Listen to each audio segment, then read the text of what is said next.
Definisi PBB atau pajak bumi dan bangunan merupakan pungutan wajib atas kepemilikan, penguasaan, atau pemanfaatan tanah dan bangunan yang memberikan keuntungan ekonomis. Merujuk pada Undang-Undang Nomor 12 Tahun 1985 tentang pajak bumi dan bangunan, bumi didefinisikan sebagai permukaan bumi dan tubuh bumi yang berada di bawahnya. Sedangkan bangunan merupakan konstruksi teknik yang ditanam atau dilekatkan secara tetap pada tanah dan atau perairan.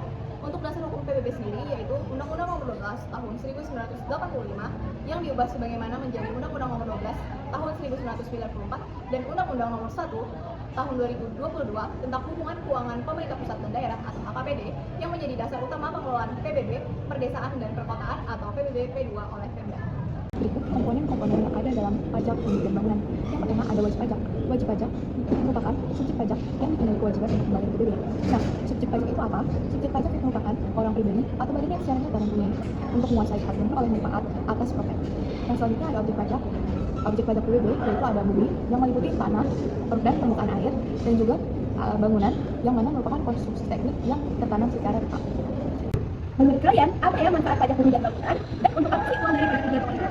Nah, pasti jawaban kita adalah untuk penerimaan kas negara. Itu sudah benar, namun belum lengkap. Namun sebelum kita beralih kepada manfaat dari pajak bumi dan bangunan itu sendiri, kita harus tahu dulu nih apa bumi dan bangunan itu. Bumi dan bangunan itu bukan merupakan hak pribadi, sebagaimana diatur dalam Undang-Undang bumi dan bangunan memberikan keuntungan dan atau memberikan kehidupan sosial ekonomi yang baik bagi siapapun yang menerima manfaatnya ataupun memperoleh manfaat dari bumi dan bangunan itu sendiri. Nah, dari tanah dan rumah, maka kita memperoleh keuntungan dari situ dan dari situlah negara berhak untuk memungut pajak. Nah, setelah kita membahas perihal apa itu bumi dan bangunan, maka kita dapat beralih ke manfaat dari pajak bumi dan bangunan itu sendiri. Manfaat pajak bumi dan bangunan yang pertama adalah sebagai sumber penerimaan bagi kas negara maupun daerah. Namun terkhusus PBB kedua yaitu PBB pedesaan dan perkotaan, sebagaimana diatur dalam Undang-Undang Nomor 1 Tahun 2022 tentang hubungan antara pemerintahan pusat dan pemerintahan daerah. PBB kedua kewenangannya dialihkan dari penerimaan kepada pusat menjadi penerimaan ke daerah. Jadi PBB kedua langsung masuk ke penerimaan daerah. Lalu manfaat yang kedua adalah sebagai sumber pendapatan asli daerah atau PAD, yang mana semakin rajin kita untuk membayar pajak bumi dan bangunan, maka semakin besar kemampuan daerah untuk memperbaiki infrastruktur maupun layanan publik dan sebagainya. Berikutnya ada tata cara pemungutan. Nah, untuk tata cara pemungutan itu ada beberapa macam. Yang pertama itu terkait dengan waktu pembayaran. Waktu pembayaran ini diatur dalam pasal 11 ayat 1 Undang-Undang Nomor 12 Tahun 1985, di mana dikatakan bahwa pembayaran pajak itu harus lunas maksimal paling lambat 6 bulan setelah diterimanya SPT oleh wajib pajak. Yang kedua itu terkait dengan tempat pembayaran. Tempat pembayaran diatur dalam pasal 11 ayat 5 Undang-Undang Nomor 12 Tahun 1985, di mana dikatakan bahwa untuk membayarkan pajak itu harus melalui beberapa tempat seperti bank, biro, kemudian pos, dan juga tempat-tempat yang telah ditentukan oleh Menteri Keuangan. Yang ketiga itu terkait dengan sanksi. Nah, sanksi ini dikenakan bagi wajib pajak yang membayarkan pajak yang telah jatuh tempo ataupun tidak sesuai dengan semestinya. Maka untuk wajib pajak tersebut akan dikenakan sanksi sebesar 2% per bulannya. Nah, sanksi tersebut dihitung sejak jatuh tempo sampai waktu pembayaran. Mengenai sistem pemungutan dari PBB berdasarkan pasal 9 ayat 1 Undang-Undang Nomor 12 Tahun 1985, Sapi Pajak wajib untuk mendaftarkan objek pajaknya dengan mengisi surat pemberitahuan objek pajak, yang mana nantinya Direktur Jenderal Pajak akan menerbitkan surat pemberitahuan akan dengan SPT sebagaimana diatur dalam pasal 10 ayat 1 Undang-Undang Nomor 12 Tahun 1995. Lalu selanjutnya, berdasarkan pasal 12 ayat 1 Undang-Undang Nomor 12 Tahun 1995, Sapi Pajak wajib untuk melunasi hutang pajaknya berdasarkan SPT selama-lambatnya 6 bulan sejak diterimanya surat pemberitahuan objek pajak berhutang oleh wajib pajak. Lalu kita akan beralih ke dasar pengenaan pajak bumi dan bangunan serta besaran dari pajak bumi dan bangunan, yang mana menurut pasal 6 ayat 1 Undang-Undang Nomor 12 Tahun 1985, dasar pengenaan dari PBB adalah nilai jual objek pajak atau yang sering disebut sebagai NJOP. Lalu apa sih NJOP itu? Beralih kepada pasal 1 angka Undang-Undang Nomor 12 Tahun 1995, NJOP adalah harga rata-rata dari transaksi jual beli. Namun bagaimana jika tidak ada transaksi jual beli? Jika tidak ada transaksi jual beli, maka NJOP dapat digunakan dari perbandingan nilai objek jenis atau dari nilai perolehan baru atau dari nilai objek jual pajak pengganti.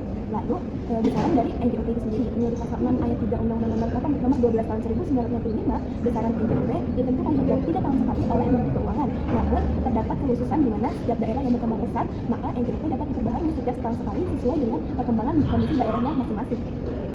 Oke, kita berikutnya masuk di tarif dan perhitungan. Tarif pajak PBB itu 0,5% berlaku untuk semua jenis objek PBB. Kemudian nilai jual kena pajak. Untuk nilai jual kena pajak, 20% dari nilai jual objek pajak jika nilai jual objek pajak kurang dari 1 miliar. Kemudian dikenakan 40% dari nilai jual objek pajak jika nilai jual objek pajak lebih dari 1 miliar.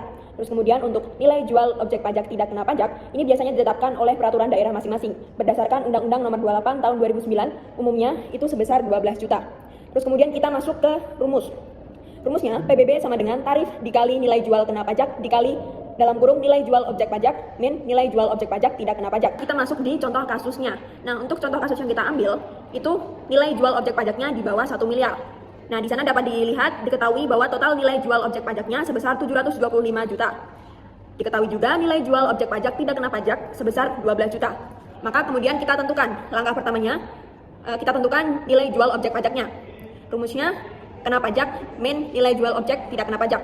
Maka nilai jual objek pajak sama dengan 725 juta min 12 juta sama dengan 713 juta. Kemudian untuk langkah kedua kita tentukan nilai jual kena pajaknya.